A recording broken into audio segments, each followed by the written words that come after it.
여러분 안녕하십니까? 이경주입니다. 한국 정부가 지난 7일 북한에서 살인사건을 저지르고 도피한 혐의로 동해상에서 납포한 북한 주민 2명을 추방했습니다. 한국에 들어온 북한 주민을 추방한 것은 이번이 처음인데요. 한국 정부는 국민의 안전을 고려한 국가 안보적 차원의 결정이었다고 밝혔습니다. 하지만 유례없는 추방 조치에 국내외에서 논란이 일고 있습니다.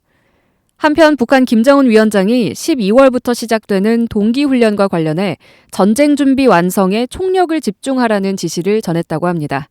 오늘도 국민통일방송 데일리NK 이광백 대표님과 함께 북한 안팎의 정세를 짚어봅니다.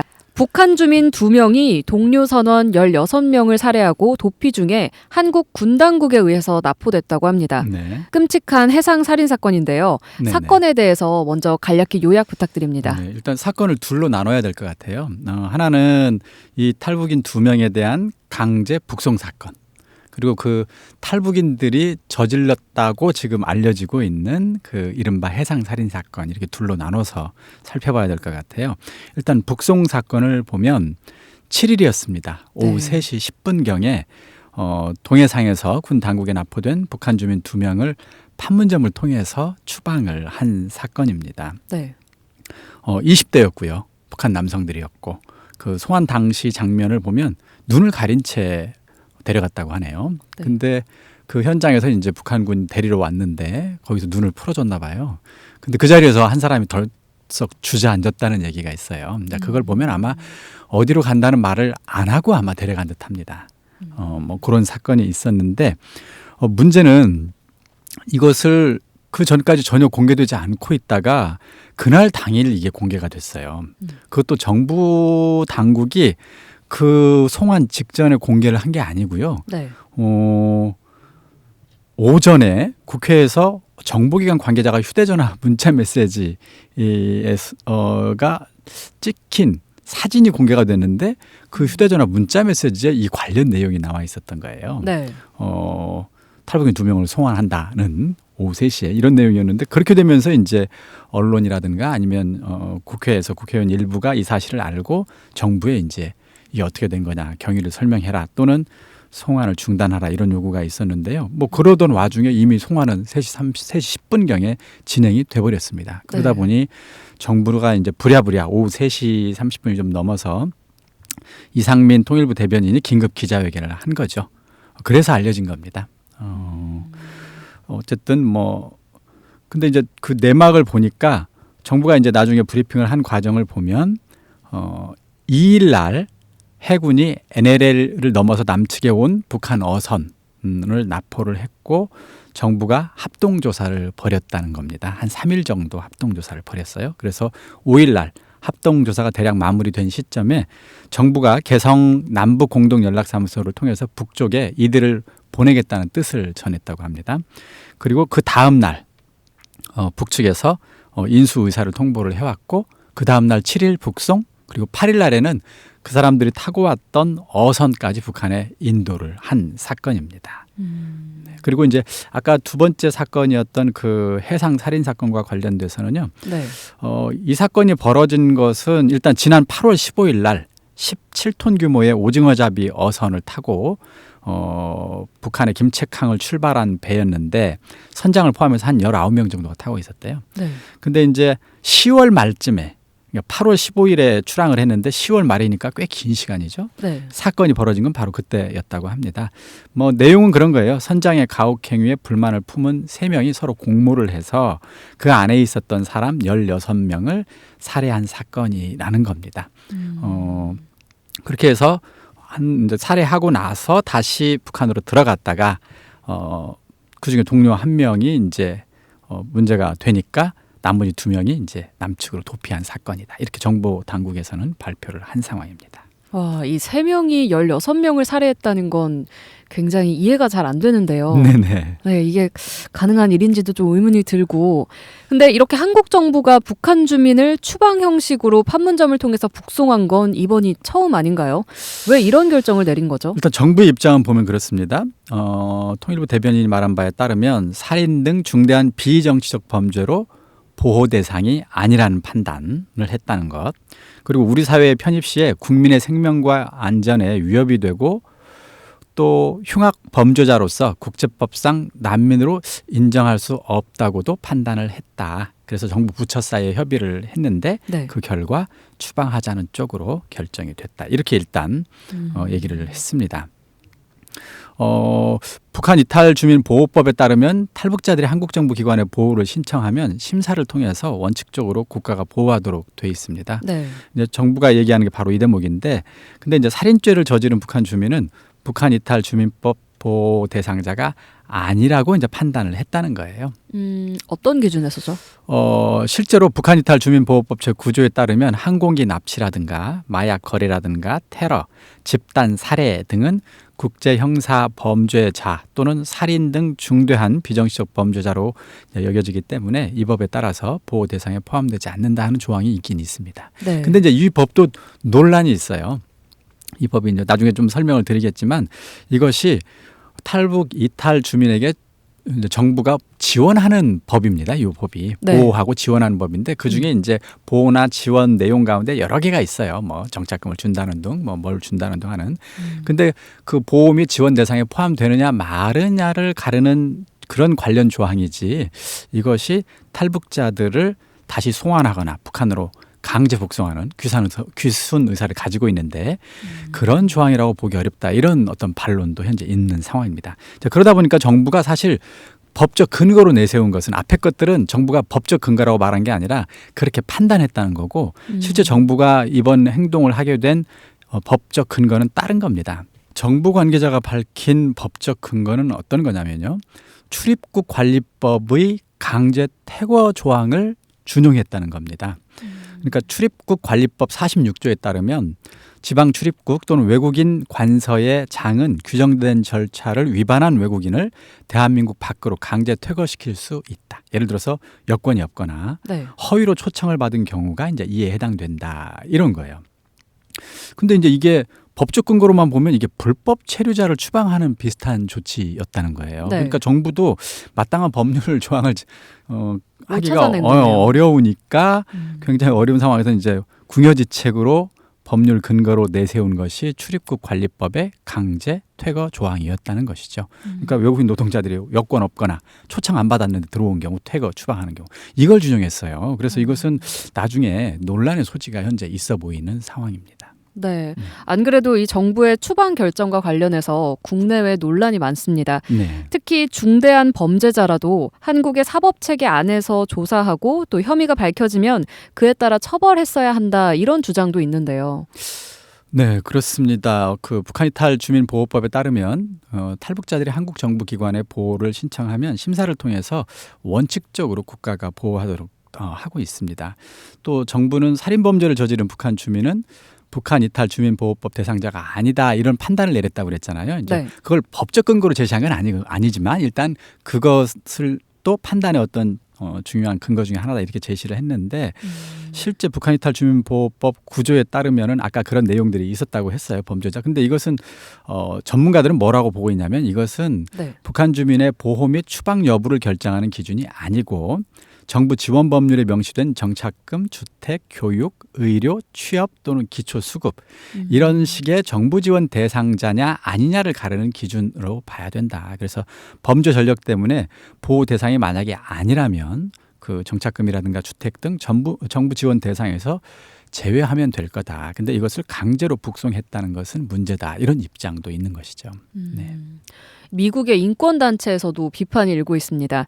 특히 고문을 당할 실질적 근거가 있는 국가에 추방 송환하는 행위를 엄격히 금지하는 유엔 고문 방지 협약을 위반했다는 지적이 있는데요. 네네. 어떻게 보시는지요?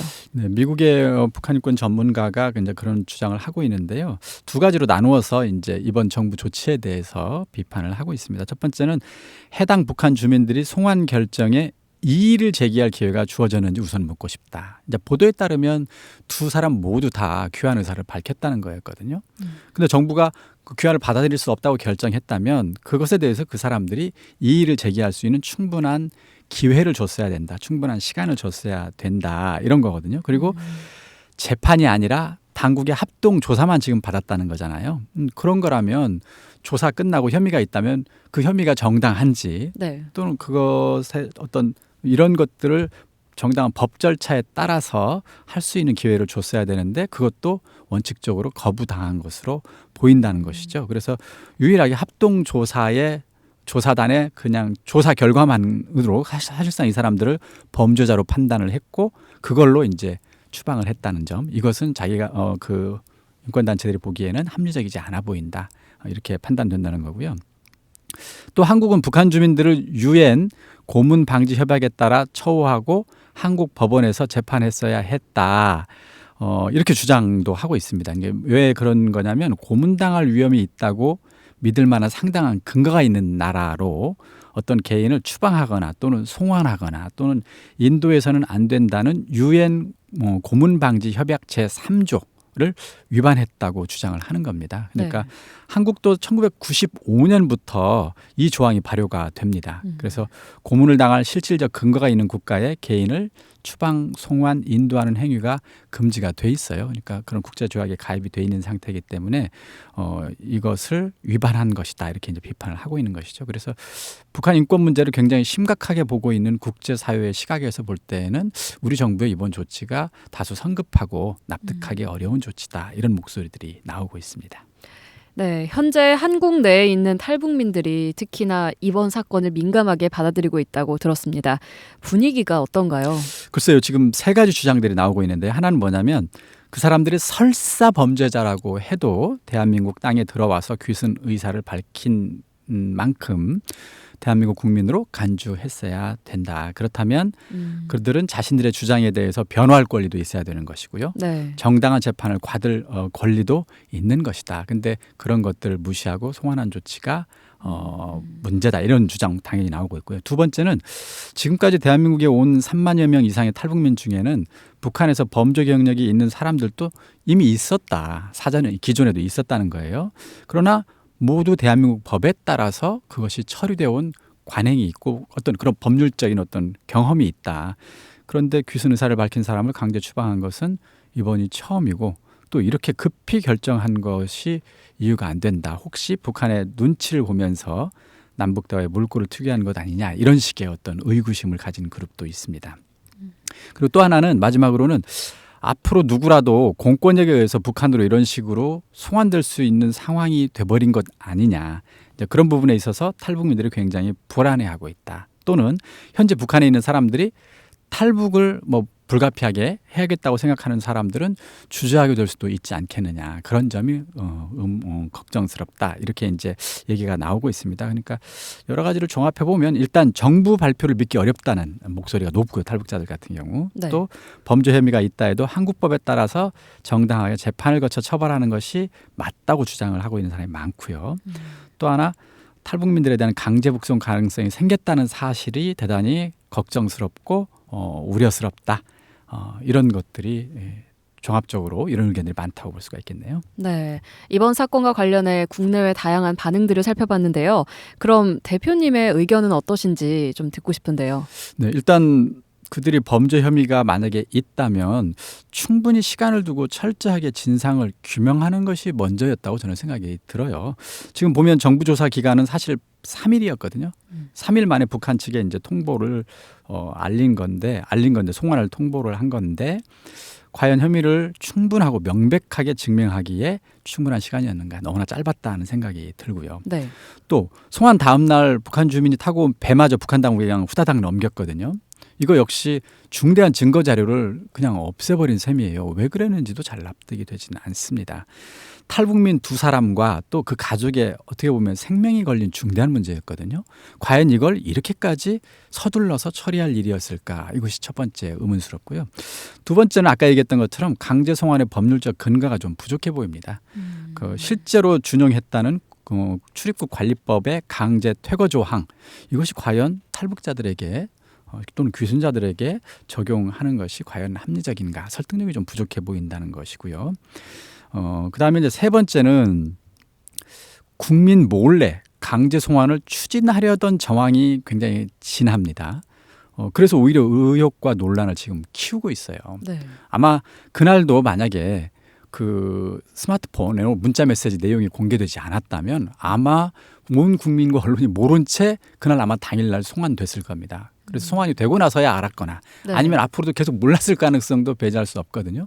왜 그랬는지가 석연치가 않아요. 왜 그렇게까지 비공개로 성급하게 서둘러야 됐는지가 지금 현재 또렷하게 이해가 되지 않습니다. 만약에 이것이 지금 일부에서 제기하는 문제 제기처럼 남북 관계를 개선해 보려고 북한 쪽에 뭔가 일종의 눈치 보기식 비슷한 북한 네. 쪽에 뭔가 대가를 주고 남북 관계를 개선하려고 했다는 그런 의구심이 만에 하나 사실이라면 이건 굉장히 중대한 문제죠. 탈북인의 어떤 생명을 어떤 정치적 이해관계에 따라서 그 대가로 지금 이렇게 교환한 셈이 되기 때문에 이것은 굉장히 심각한 문제가 될 수도 있다고 봅니다. 네. 그렇다면 이번에는 북한 내부 소식 살펴보겠습니다.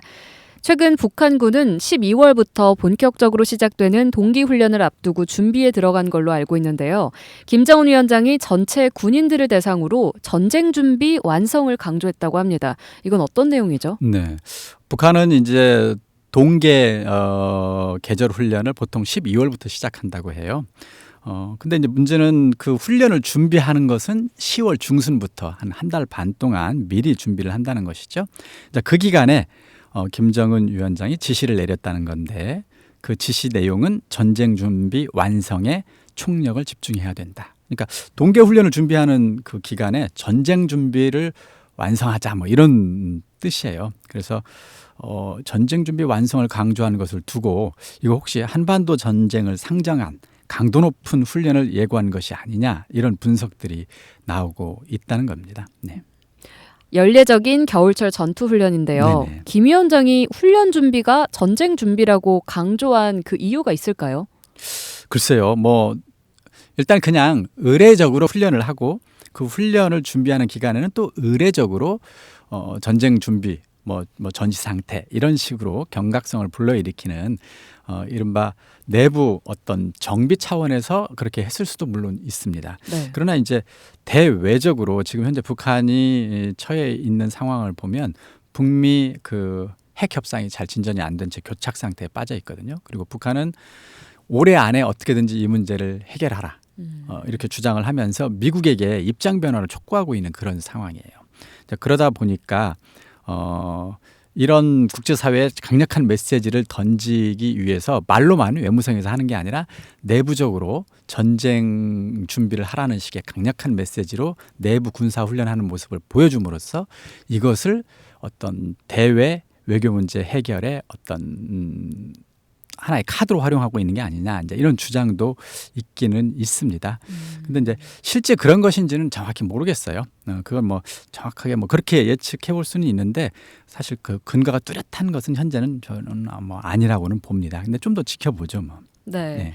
그럼 북한 당국자들이 지금 미국 압박하는 발언을 이어가고 있는데요. 네. 김 위원장이 동기훈련을 앞두고 이렇게 전쟁 준비를 언급한 것과 관련이 좀 있다고 보시는지도 궁금합니다.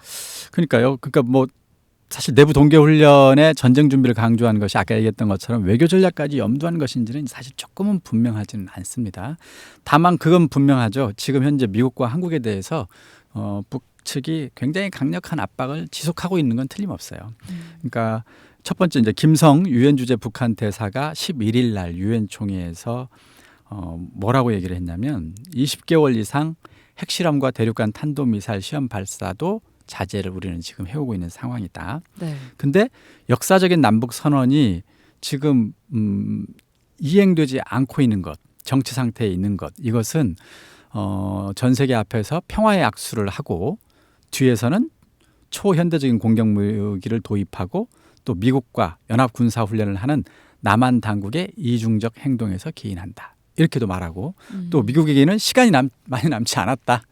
이제 올해 연말까지 입장을 바꿔서 뭔가를 해라. 그럼 뭐 제재 해제라든가 여러 가지 것들을 또 이렇게 저렇게 강조를 하고 있는 그런 상황이죠. 이걸 보면 뭐 북한 내의 어떤 내부 단속 플러스 국제사회에 강력한 압박을 주기 위해서 전쟁 준비라고 하는 것을 막 강조하는 그런 동계훈련을 할 가능성도 뭐 배제할 수는 없다고 봅니다. 네. 여기까지 듣겠습니다. 오늘은 한국 정부가 살인 혐의를 받고 있는 북한 주민 2명을 강제 추방한 소식과 김정은 위원장이 북한 군에게 전쟁 준비 완성을 강조한 배경에 대해 살펴봤습니다. 대표님 오늘 말씀 감사합니다. 네, 감사합니다.